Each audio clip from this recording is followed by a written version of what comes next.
You supported President Obama and you were in a private meeting with him? How fucking weird is that? Wait, where did you read that? I know Here's the thing. I did have a meeting I got to meet him for like 3 minutes. Now, hold it. When you say you got to meet him, you went to a private room and met him, right? Like, in a hotel, I was waiting in almost like a hallway that he was walking through and would, like, meet me on the way to another thing. It wasn't like a meeting. You know, it was like, it was arranged. It wasn't a big deal. It was arranged because you supported him and did a video for him during the campaign. Was that the reward? Maybe. But, you know, I think the White House doesn't want people to be able to use fodder like, oh, he's meeting with celebrities. Meanwhile, I'm not a celebrity. I made a video for it. You know what I mean? I don't think it's so bad that he gave me 2 minutes of his time while he was in town. Why don't you say thank you? So what was the meeting anyway? I mean, it wasn't like a meet, but it was really like, it was just me, my agent, Michael Kivas, who does a lot of work at the White House. He's like a political guy, or he's the guy who sends them movies and stuff when they want movies.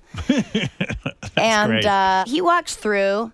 And just know that I know. I mean, it's very nice what he said, but I know that there was somebody right before he walked through who's like, she's a comedian, she made a video. You know, I mean, it's not like I think. Yeah. Right, but he comes in, he shakes my hand, he goes, oh, I'm a big fan. You're very talented, though I turn the volume down when my girls come into the room. And I was like, oh, ha, ha, ha, thank you. And then, but I was so nervous and excited. Like, it's so funny because before I went in there, I was like, what should I bring up? I emailed my brother-in-law who's like in Israel and a real political guy. He's like, ask him about Darfur and this and that and blah, blah. And I'm like, yeah. But then, of course, you get there and you're just like, hi.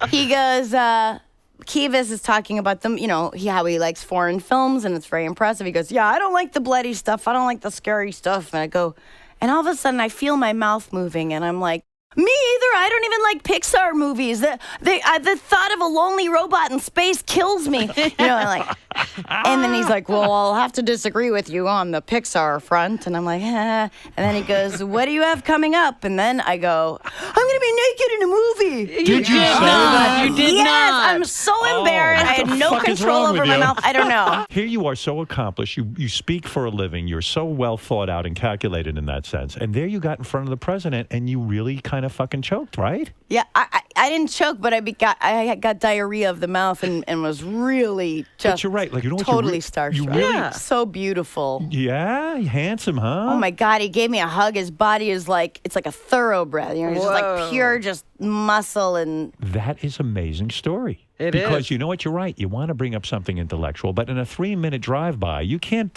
bring up something intellectual. Before you meet the president, does the Secret Service sit there and frisk you or do some sort of background check? No. Nothing.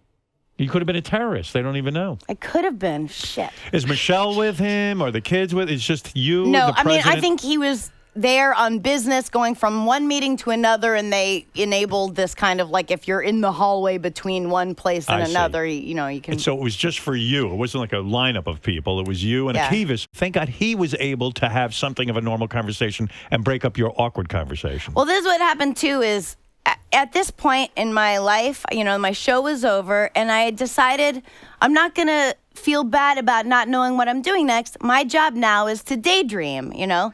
So I was like literally at home, totally unwashed and gross, sitting in a chair like this, and the phone rings, and it's Kivas, who, like, a lot of times the things he wants me to do are not good, you know, anything interesting or what I want to do. It's more like a favor for someone else that involves me. Right. So I go, hello, and he goes, where are you right now? He goes, what are you doing right now? And I go, writing. And he goes, where? And I go, my apartment. And then he's like, I think I could get you to be the president. And I go, oh my God, I have to wash my hair.